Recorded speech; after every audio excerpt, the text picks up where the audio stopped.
अस्सलाम वालेकुम नाज़रीन, मैं हूं सलवा स्नैन और आप देख रहे हैं सूर्या न्यूज़ HD। आइए नजर डालते हैं आज की अहम खबरों पर। शिकारपुर रिपोर्ट अल्ताफ अली जोगी। सखराबाद के रहने वाले मेरे वालिद मरहूम के एक भाई जैसे दोस्त और मेरे चाचा जनाब जवार मीर जोगी जो के ईरान और इराक के हजूर की वापसी के हामी हैं।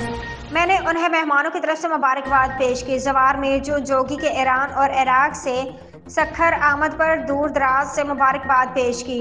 जवार मीर जोगी के ईरान और इराक से आमद पर मेहमानों ने मुबारकबाद दी। मेहमानों के नाम ये हैं: हफीज़ अली परियारू, नबी बख्श जोगी परियारू, खान मोहम्मद जोगी, गुलाम शबीर सखर, हफीज़ शेख शिकारपुर से, पुनवागल गुलाम शबीर जोगी, वसीर अली जोगी सखर, इकबाल अली जोगी, दिलदार अली जोगी, सुल्तानपुर मोहम्मद पंचल जोगी, इम्तियाज़ हुसैन जोगी, शहान फकीर जोगी सखर, अरबाब अली जोगी सखर, मोहम्मद साले जोगी सखर। आज के लिए इतना ही। मज़ीद खबरों और अपडेट्स के लिए देखते रहिए सूर्या न्यूज़ HD।